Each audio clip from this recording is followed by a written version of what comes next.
blocks away. So, I mean, they could drop off gear and then... I think they're going to be in a live truck. So. There might be. They're not going to have a live. There might be. They're not going to have a live view. They're going to have a micro. Oh. They're the extras. They don't have a designated spot though?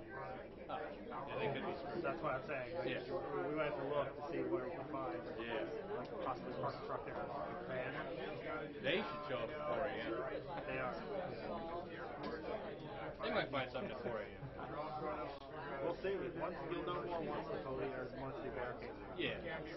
Right now, there's barricades everywhere. There's no parking signs everywhere. Right. Yeah. Good luck. Not my concern. That's all I know.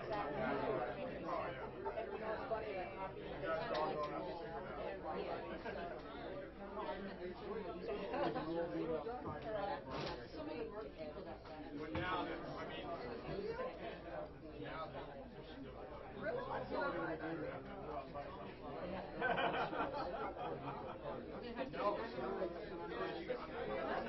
How are you?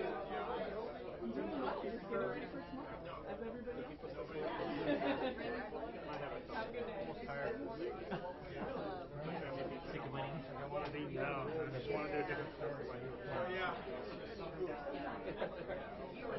The longest time I've been saying I'm one of the few people I don't like to temporary. It's nice to make it. It's nice to make it. We have a large tower today, and at night, they don't say nothing. And I'm like,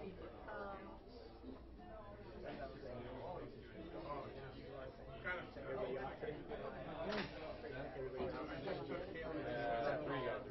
There's no heat. So.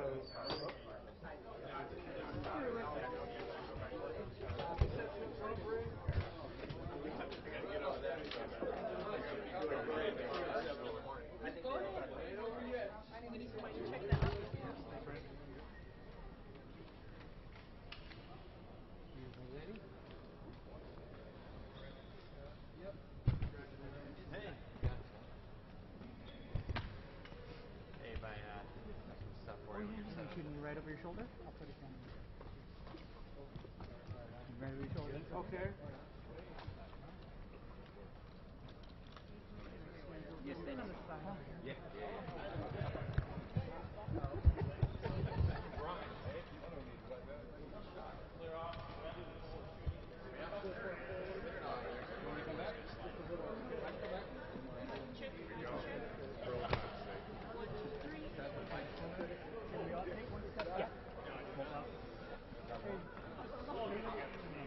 I don't think that's going to work. I'm going to move that. You better ask the people. Everybody gets the angle.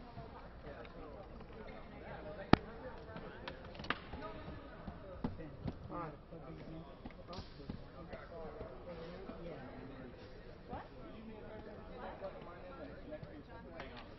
I'm going to see if I can get to it. Mine's just close.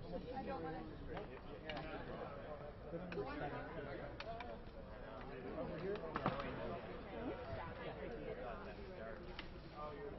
You owe me.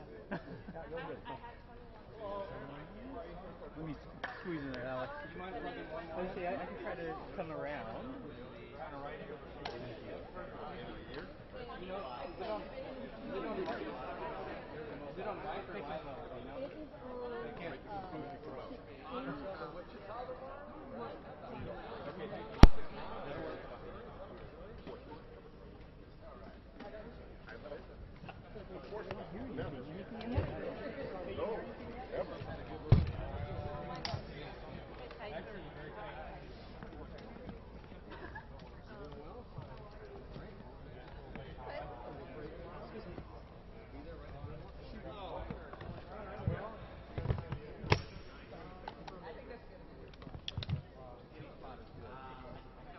Alright, is everybody plugged in?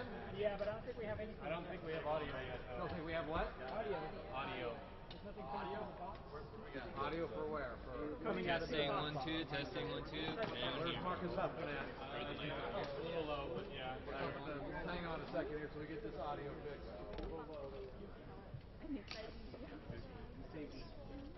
Hang tight for a second while we get this audio fixed.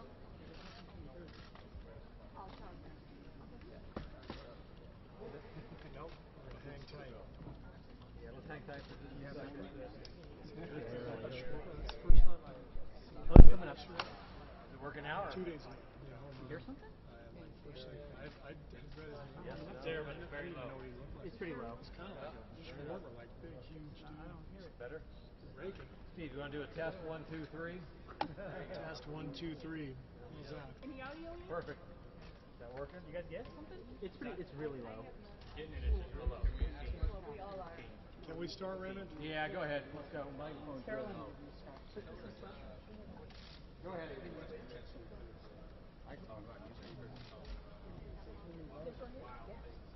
Yeah. I don't know if anything would really blow your mind, but it was a difficult season, and there were lots of moments where it became more difficult. But I didn't think it was anything unusual given the state of our team and what we've been through and the length of this journey. But nothing to me was that like shocking. But we went through some stuff.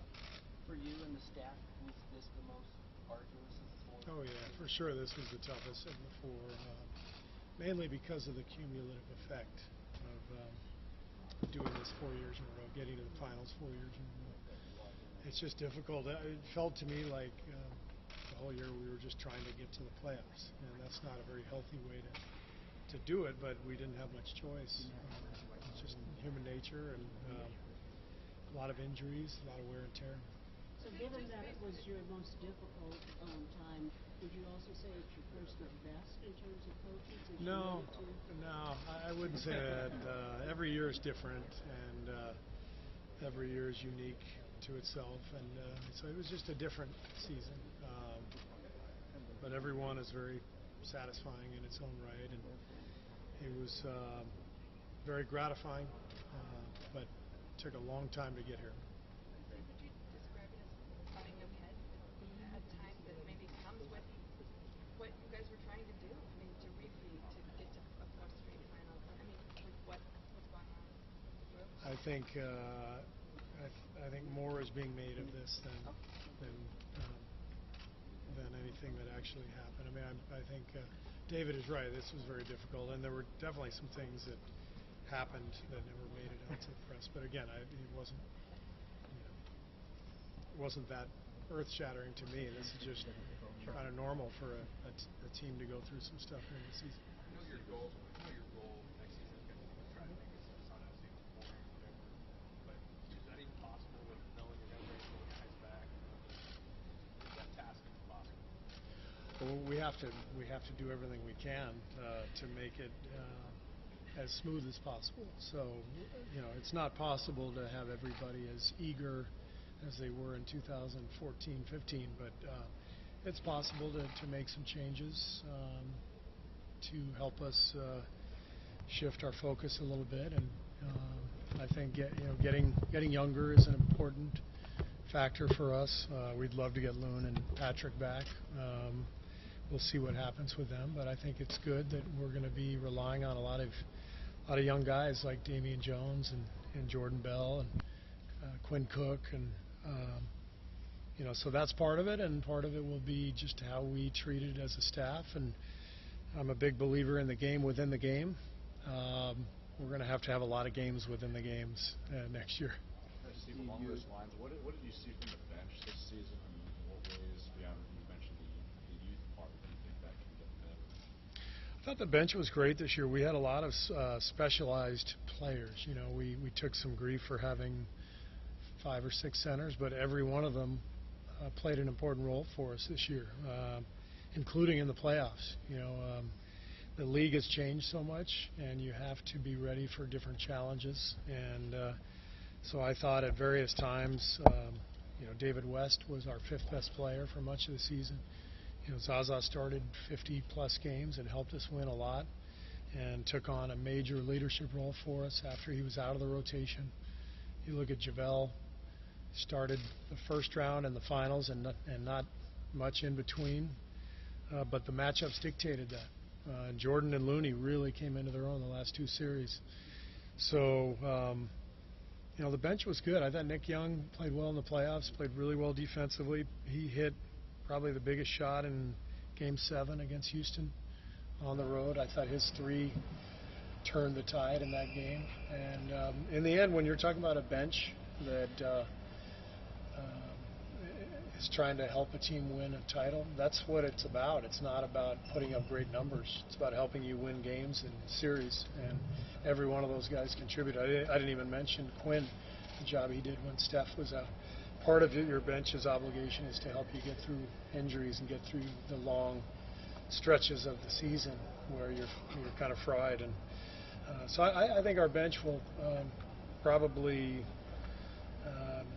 get a little more credit when people really take a look back at what we needed and what they provided this year. You talked about the bench and talk a little bit about David. Are you going to this offseason with the mindset that he'll be back or no? We've had exit meetings today, not with everybody, but with a lot of our guys, and I think everyone is in a different situation based on their own career, their own life. So David's going to take some time to decide whether he wants to continue playing or whether he's going to retire. And we have to see how our roster shapes up during free agency with Patrick and Looney and maybe some other potential free agents out there, including David, including Zaza, JaVale. I think the safe thing to say is that we're not going to have the same look next year in terms of having sort of 5 or 6 vets. I just mentioned we're going to be younger. We're going to have more youth, more energy to try to help us through the regular season. But it's impossible to predict exactly what the roster will look like right now. You mentioned Steph's injury. How much did he obviously played far fewer games this year than in previous seasons? How much did his sort of personality or temperament get him through that and get the team through the difficult regular season? Yeah, I mean, I think playing without Steph is a huge challenge, but it made our team better. Having to learn how to get through without him in a couple of key stretches of the season. But knowing he was going to come back also helped us through. Losing him for the season, I think, would be a blow that would be too difficult to overcome, given what he means to us, not only on the court but off. But knowing he was coming back, our guys held down the fort, and then I thought Steph was amazing when he returned in the playoffs. You talked about on the broadcast. You told Damian Jones after the game, next year is your year, or something to that effect. Was that specifically for him, or was that more of the royal we, just the younger guys that you mentioned? Both, really. I mean, Damian has spent the last 2 years preparing for next year. That's the way I look at it. We knew he was going to be in Santa Cruz most of this year. He needed to play. We're not going to have a roster full of veteran players. As I said, we're going to have a lot of young guys. So I anticipate that we will start training camp with some great competition in camp. And Damian will be right in the mix in all that. And that's what I was referring to. Next year is a huge opportunity for him. How has the celebration been the past couple of days, and how different has it felt from the previous 2 celebrations? Muted. It's been muted for me anyway. I tried to go to a party on Friday night that a lot of the guys were at. My family went to, and I was a complete wet blanket for about 2 hours and Ubered home and went to sleep. I'm tired. You didn't get lit? I didn't get lit, but Nick got lit for me and for him. So he covered both of us. Steve, how gratifying was it for you as a coach to see when Steph was out, when all the 4 All-Stars were out, and guys like Quinn Cook? I mean, the way these young kids prepared to take on those big roles. Well, as I said, every season is so different and unique, and it's always fun to see how players respond to opportunity and adversity. And I thought Quinn Cook was one of my favorite stories all season. What he did when Steph was out, not only stepping in and starting, but I was putting up numbers, and playing with so much confidence. And it's fun to think about. You think about how proud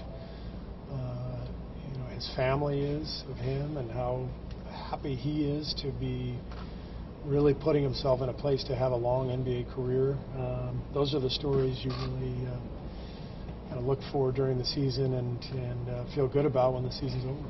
Coach, that was very emotional after the sweep in the locker room. Who was? Pat. Patrick, yeah. Have you had a chance to talk to him and just sort of how he's processed all of this and just sort of what that trophy meant to him? Yeah, we talked today. Patrick and Bob and I met upstairs and talked a lot about his injury and his season and mainly about just how happy we all are that he's healthy.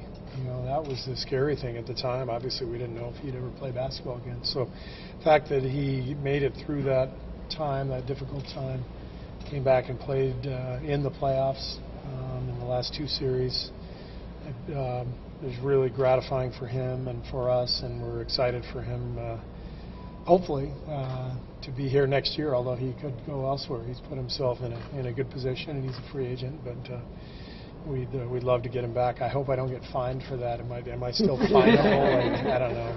I'm not sure of these rules. Steve, when you talk about celebrations tomorrow, it's a big day, it's the parade. Are you ready for it? And there are some fans out there who are a little disappointed that there's not going to be a celebration at the end of the parade. The rally at the end. Yeah, I'm thrilled for the parade. It's one of the best days of the year. I speak of it like it's like an annual event. We're trying to make it that. It's not quite that easy, but 3 in the last 4 years. I have such great memories of the first two.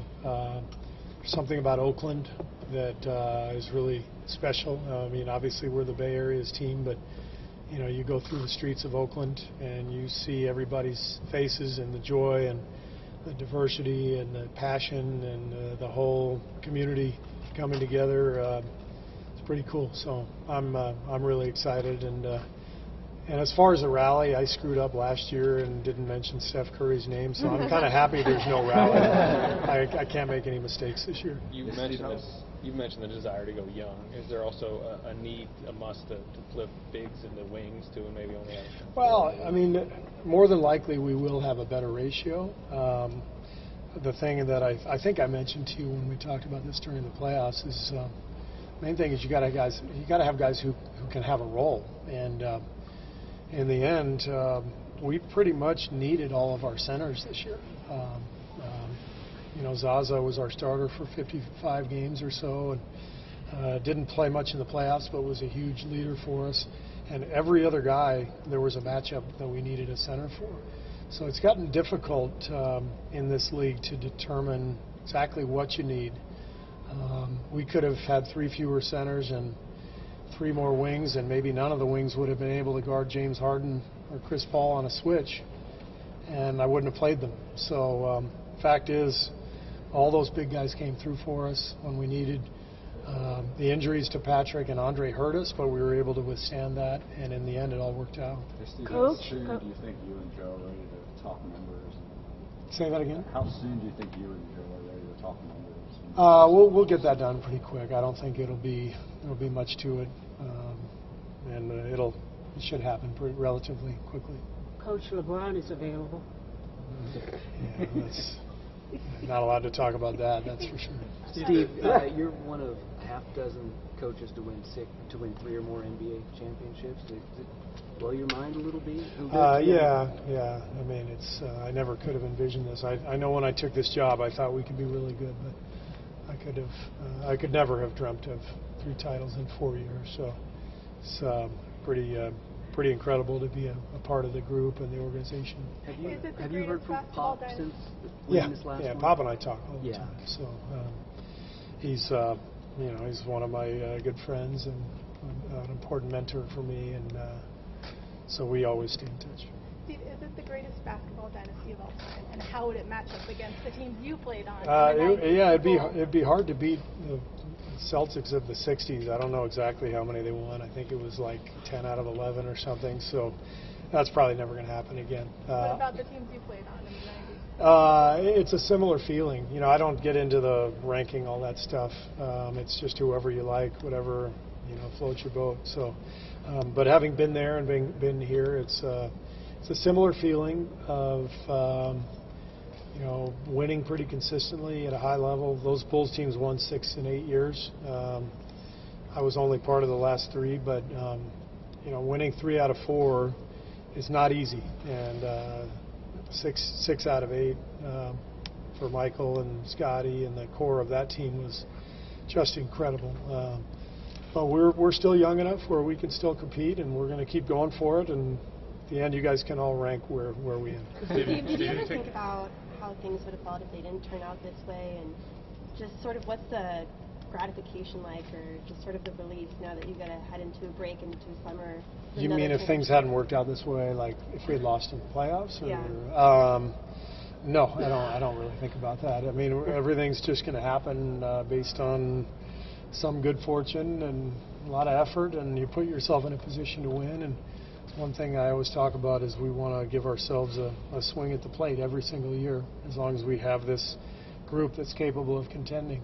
And we've done that. It doesn't mean we hit a home run every time, but 3 out of 4 times we've been able to finish it off. All 4 times we've given ourselves a chance, and that's the main thing. But we all feel very fortunate to be here and to have won another title. Steve, obviously the biggest difference in these last 2 teams is the first title came with Kevin's presence. Yeah. Beyond the obvious scoring and what he adds on the court, how is sort of the vibe? How is the team different with him these last 2 years? I think there's a deeper level of confidence. That's the main thing. The first couple of years without Kevin, we were a more vulnerable team. You all remember Game 7 against Cleveland. We couldn't score the last 4 minutes in 2016. That's no longer a problem. We can go through a tough game for everybody else, like in Game 3 this year, where Steph and Clay are missing. And that kind of night 3 years ago would have killed us. With this team, Kevin just says, all right, I got this, and goes and gets 43 points. And so it's an incredible array of talent.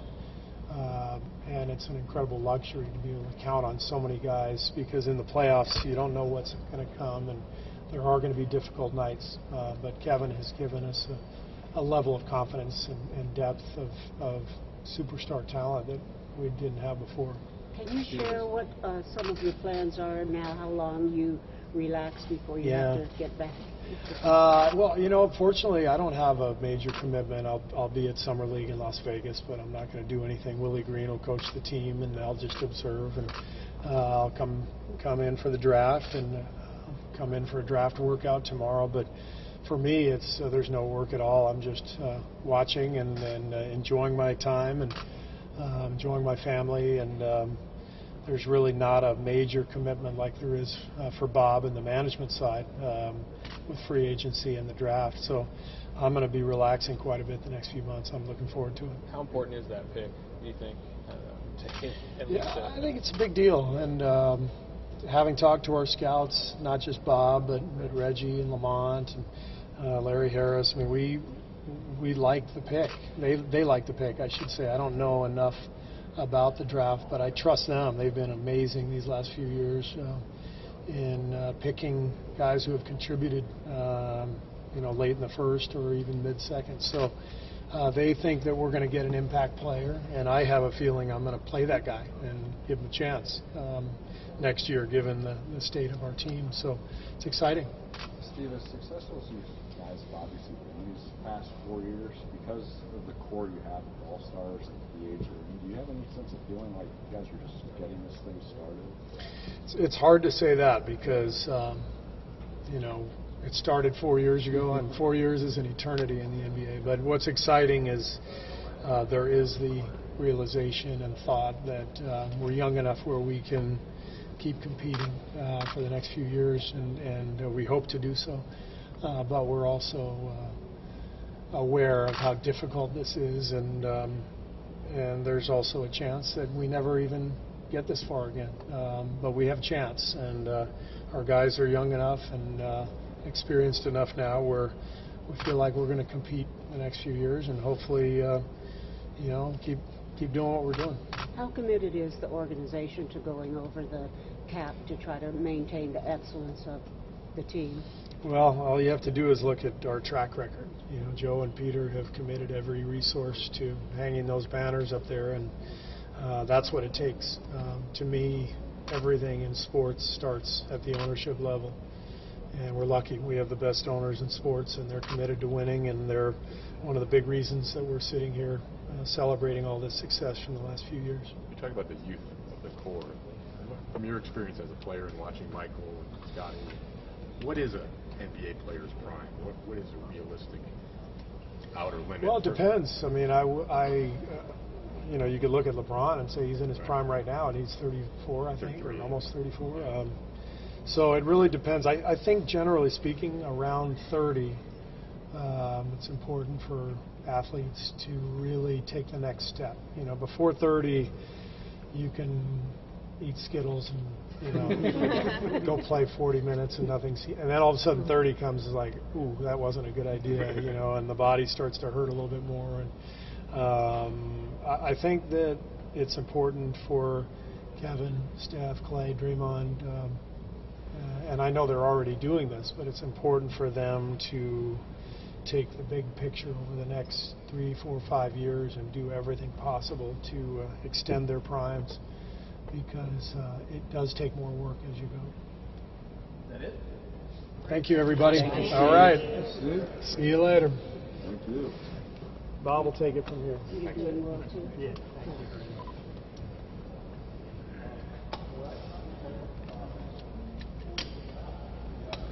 That's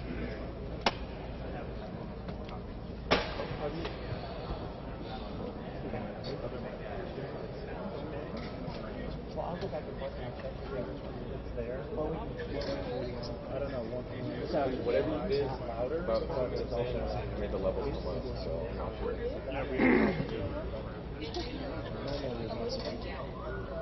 Yes. I think two will be.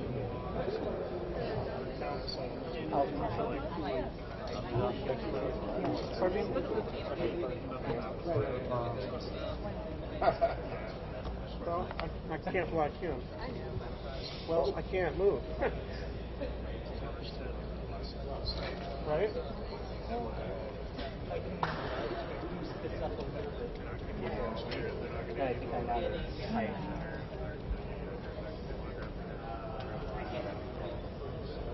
again.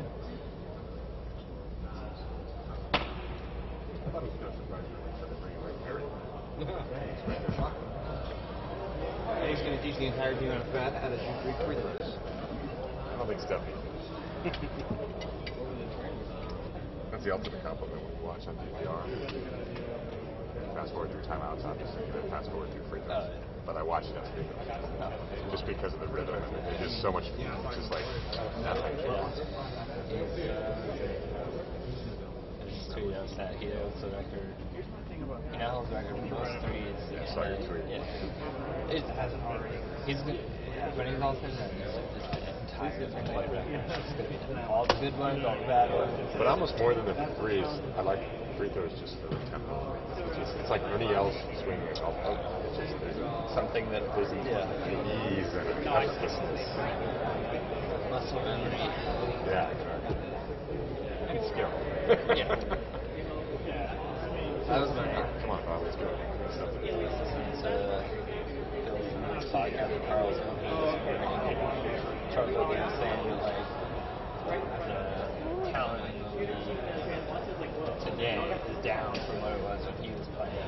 And his first piece of evidence was free throws. Who was saying this? Charles Oakley. He said, just look at the free throw, shoot like 50% of the free throw line. I'm like, one, no, that's not true. And two, free throw conversion percentage has not really changed much at any point. What is the league? What happened? There you are. No, you're done. You're done. You know, and there's the best players get to the line most often. So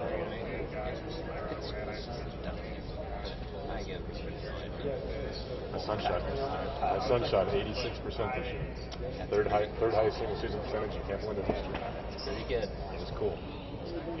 Where's he headed? University of Wisconsin. Okay. Several friends go there.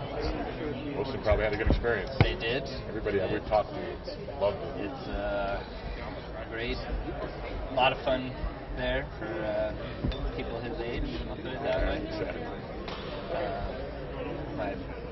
My my old roommate, who was at UCLA with me, did his master's at Wisconsin in I think it's chemical engineering, mechanical or something.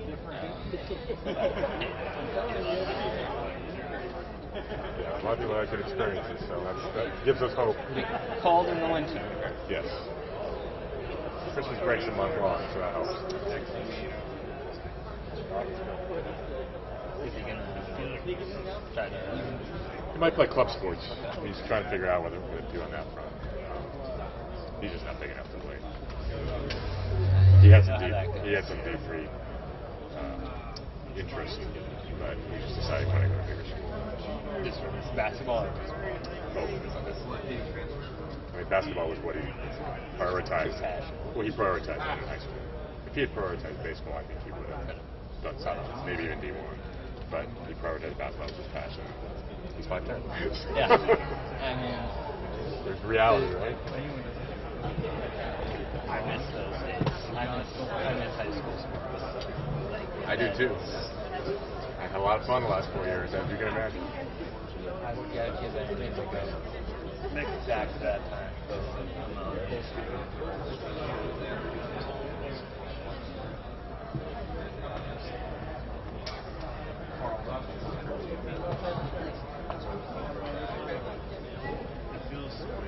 Time off?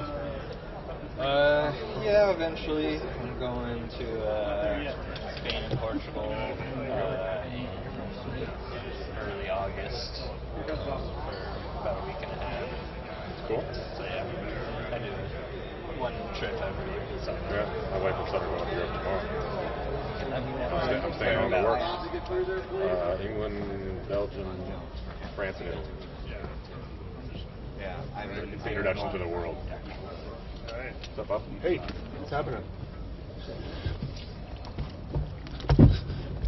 Okay. Is there a desire this offseason to not only flip the roster youth-wise, but flip Bakes the Wings for this one?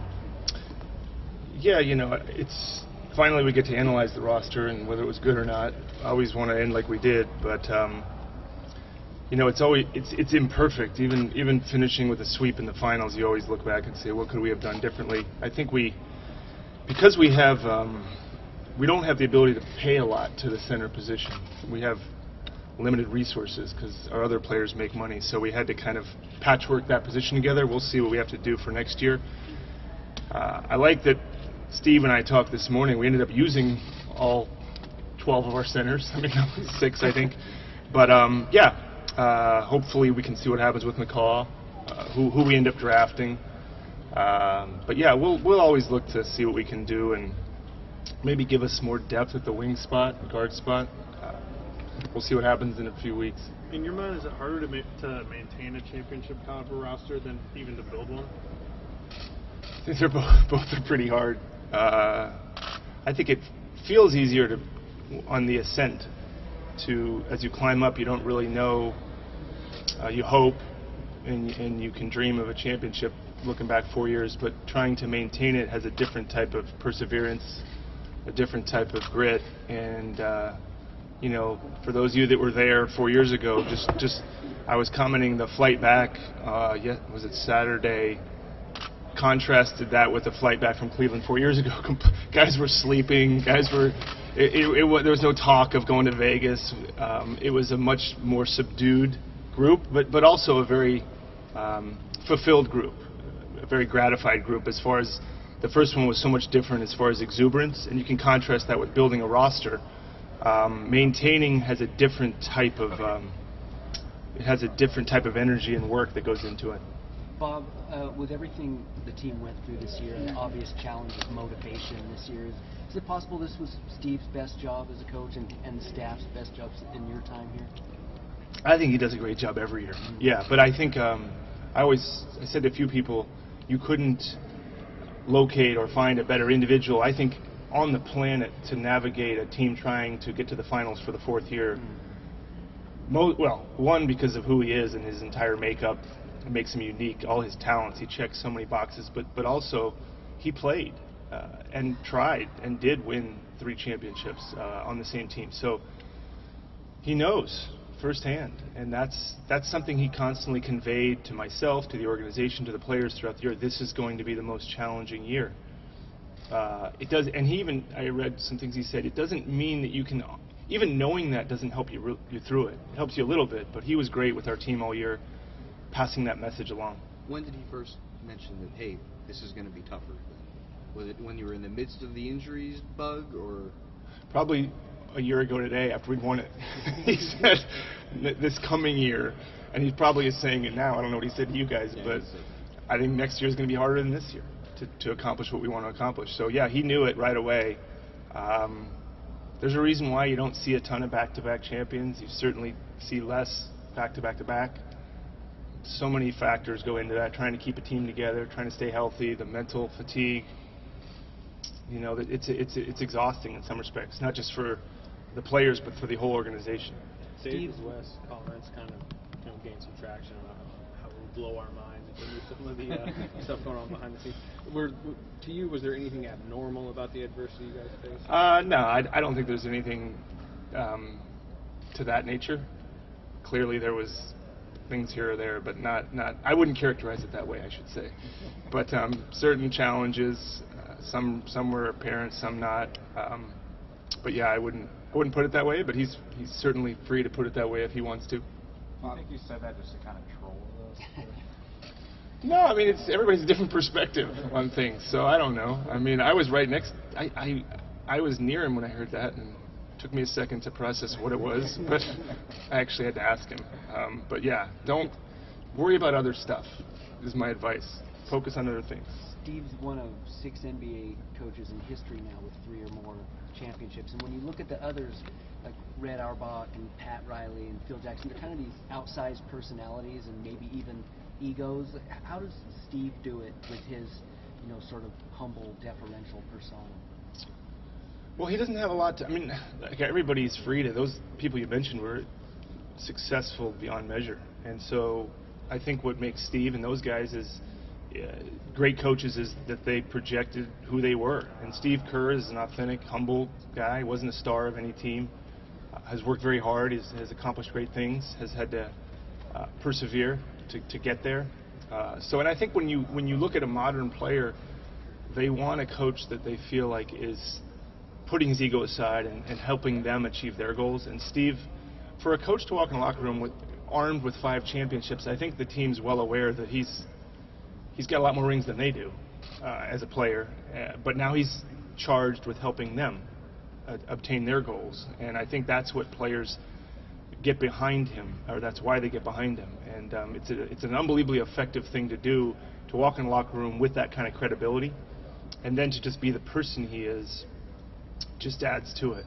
And I'm sure if you're around our players and talk to them, they make no bones about it. They love playing for him, and they love going through this journey with him. How crucial is that 28th overall pick to hit on somebody that can maybe help next year? Well, yeah, it's big for us because we just don't have a lot of vehicles to add players as far as financial or cap space or even the non-taxpayer mid-level things that you'd normally have. We don't have. We do have a draft pick, and so we're looking for a guy that can play, which is a little unusual. We're going to need to have guys that can go out there and give us minutes. Who that guy will be, I don't really know. But I think every team tries to get every pick right. Maybe there's more pressure if you know that guy's going to be needed. So we'll see. I think we've bought second-round picks. We've seen guys in the rotation. So hopefully we can, our scouts, Larry Harris, who leads that, does a great job of identifying a group of guys, and hopefully one of them that we like will be there. Bob, there was Senator Ramona indicating about wanting to extend Draymond and play for obvious reasons, but how imminent do you sense that happening in conversations? Imminent, not today, not tomorrow. But yeah, sure.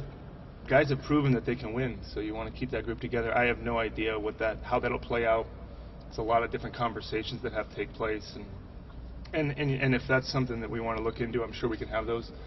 Both of them. Clay's got another year. Draymond's got 2 more. Kevin's really the free agent we have to focus on. I think that'll go fine. So when we get to that point, hopefully we can all collaborate and do what makes sense for us and them and respect what they've done. Bob, it's a great problem to have, but you touched on this. When you go all the way to the end, and the expectation is if you don't win the whole thing, it's a disappointing year. How hard is that to kind of get everybody motivated again when camp opens and say that finish line's way out there, but it's what we're striving for again? Well, it's a high class problem, but it is a reality that again, the first one probably is chased with the most hunger, but Steve said this, the first one may be the hardest because you don't know if you can do it. So having accomplished that, and now for guys having to accomplish it 3 times, I think what keeps you coming back is greed, and that feeling of how great it felt Friday night to win. That's powerful. Is that as powerful as wanting the initial one? I don't know. I don't play, but I do sense that the guys that it's a different appreciation. I don't know how to characterize it. This is probably not a great example, but it's if you have children, you do remember your first one, that miracle of it, and then your second and third, you love them just as much, but it's a different type of experience. Not less meaningful, but you just process it differently. So I think for our guys, I don't see them or that hunger diminishing to try and do it again. If it's in there, it's in there, and whether you see it or not clearly, I mean, people know Draymond's competitiveness. Steph Curry is one of the most competitive people. Steve Kerr, Klay Thompson, Kevin Durant. These guys, that's not going to change. Their level of competitiveness. Andre Iguodala, Sean Livingston, all these guys going down the line. That's what keeps it moving in the right direction, and I don't see that going away. Kevin has obviously kind of made it clear that he plans to come back, but how about the length of the contract? How big of a negotiation point do you think that'll be? Whatever he wants. Sometimes you don't negotiate.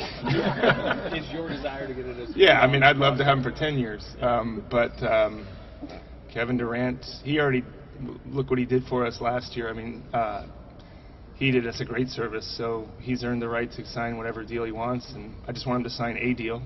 But I want him to be happy and want him to know that we want him as long as he wants to be here. He's earned that to kind of lay out the terms. Do you just smack max years, max money on the table and say you decide? Whatever he wants. Now, he can do whatever he wants. I mean, he's, like I said, that shouldn't be a long negotiation. But our goal, to be honest, is to try to keep the whole thing together. So that's the pieces of the puzzle we got to try to figure out. Bob, how tough a year was this for Steph? I mean, he's obviously missed more games than he has in many years. To be back and then hurt again and back again. How did he sort of weather that? And it seems like his personality, his demeanor, the calmness sort of helped guide him through all that, and in the end obviously comes back and makes a big impact on that. Yeah. I mean, I think he's unfortunately been through the highs and lows of being injured. In some ways, I think this time, and I don't know if you've asked him, but it does bring back that appreciation for just playing basketball in the game. And when you're injured and you can't play, sometimes in the course of what we're trying to do in the 4th year, it reminds you that it can just be about playing basketball. It doesn't have to be about the expectations. It doesn't have to be about the goals, the fulfillment. It just can be, I just love playing basketball and I can't play right now. And I think for him, it was a moment to pause. Not that he doesn't have that drive, but to say, man, I miss this. And I think maybe that helped him kind of get back and play as well as he did. He had a great playoffs, and obviously he's in a great spot. I mean, the guy's a 3-time champion, and we talked, there was a period about 5 or 6 years ago where he had just had his ankle surgery, and I saw him down in L.A., and we talked about that after we won the other night. And I said, remember we were at Casa del Mar, and I talked about him, and I said, you have to be a leader for this team. And neither of us had any sense of what was coming, but he's certainly been that and more for this whole organization. How long when you hear the term dynasty, is there pride or pressure? Disbelief. I grew up here. No, I can't really say that a word. When I hear that, for me, a more appropriate reaction is the 49ers. That was kind of what the dynasty I grew up watching. These things are hard to measure in the present. Maybe that's my own problem, but I don't get mad if people want to say that, but I'm not going to say that because I think you look back and define a team more than you can in the moment. Bob, obviously the marketplace is always a factor in free agency, but just when you're looking at players, how they perform this season, how they kind of fit into what your vision is, What do you make of the pending free agents with McCall, Looney, McGee, Zaza, and David West? Yeah, I don't. This market will be different for a variety of reasons. I don't know. I mean, I don't really. Usually, when you attempt to predict free agency and what the value of each player is, you're often wrong. I mean, there's certain guys you can peg and have an idea of their value, but it takes one team sometimes. There's been times where I've thought guys would get paid and they didn't. Thought guys wouldn't and they did. I experienced that as an agent. Sometimes you're pleasantly surprised. Sometimes you're sitting there at the end of July and you were the second choice of 4 teams and now you're staring at a less than market deal. So, what we do is on our side is target the positions we need, look at our resources, look at our total financial picture, and make the best choices. But you never really get exactly what you want. And so you just have to be fluid. You have to understand there's going to be a lot of different variables and do your best. Bob, you were obviously candid about Kevin's impact a few months ago. I mean, he's only been here for half of this 4-year run. How much did your team change? How much did the vibe, the texture of the team change 2 years ago when he got here? We got a lot more talented. I've said this before, wherever Kevin went was going to benefit. One, because of his talent. 2, because of his kind of selflessness. He fit in. Never needed to be anything more than just a teammate. And the beauty of that is he ends up with a couple finals MVPs. I don't think he chased those awards. I don't think he pounded his chest. And I think he just all along wanted to be a part of something, and specifically us. And that's why I think he made the leap to come. But I think the thing that he enjoys the most, and we benefit from, is he's just a good guy, and he likes playing for Steve. He likes playing with his teammates, and you don't get to play in the NBA that long. And for a guy like him, I'm sure he wants to and wanted to put his best years in a place and hopefully succeed. And it's actually working out for him. And we're the beneficiaries of having a wonderful player. Our fans, just forget about winning or losing, just getting to watch him play, watch Steph Kerr, watch all our guys. It's a real treat. I mean, it's a treat for our community. Steve talked about the confidence of the team grew once Kevin arrived. That in retrospect, you guys were vulnerable before he got here. Did you feel vulnerable? I feel vulnerable all the time. We were vulnerable in Houston for Game 7. I mean, we're not. I don't know. I guess I feel more vulnerable maybe in the role I'm in, but it's a very thin line between winning and losing. It may not look like it, but yeah, I think what Kevin does simply is, for any team, ours included, he increases your margin for error.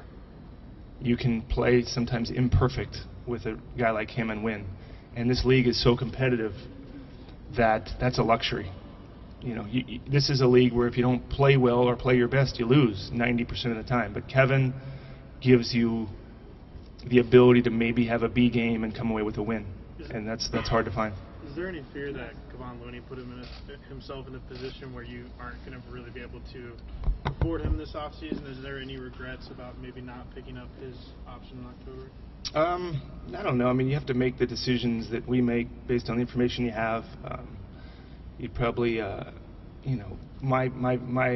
way I view his performance is I'm thrilled. I'm actually thrilled. We love to be proven wrong. The fact that he started in the Western Conference Finals is fantastic, and he helped us win a championship. So that you could look at it 2 ways. You could look at it, wow, maybe we got that pick right. To get the 30th pick usually doesn't start in the Western Conference Finals. Jordan Bell, a second-round pick, doesn't play in the NBA Finals. So sometimes you get it right. Sometimes you look back and say, I would have done something differently. We'll make more mistakes. Hopefully we'll get some things right. But I think the only time of the year where you actually can let yourself feel good is when you win the championship. And then you're not too self-critical. But, yeah, we always try to learn from things we may or may not have done differently. Bob, what's your sense of order of things pertaining to Steve's extension? Is that something like before draft free agency or after all that? Whenever he wants to start, we'll figure it out. I mean, I think the nice thing is that we've developed a camaraderie, and he feels like he wants to be here. We want him here. We'll work it out. I mean, I think it's not, if it happens later, it won't be because it was put to the side. It'll just be because organically it didn't happen. But it's going to happen, and we could start whenever we want, and whenever he feels comfortable beginning. What does it mean to have KD get out in front of it and say, I plan on Yeah, I mean, it's better than him saying he's not coming back. No, I don't know. Maybe I'm naive, but I never felt like he was leaving. I got asked that question a lot, which I was a little surprised, but I thought he was happy. I'm glad he said that. We want him to be happy. But yeah, I felt validation, however you hear it, is good. But I think he's enjoyed his time here, and certainly it's been great for us and great for him. And hopefully we can keep it going. Last question. Is that it? Great. Thank you. Appreciate it. Yep.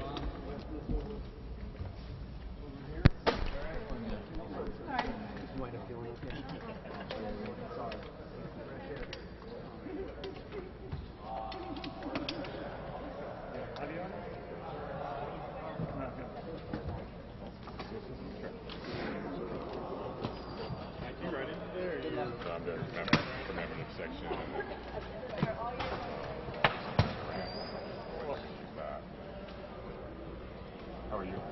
Good. Good.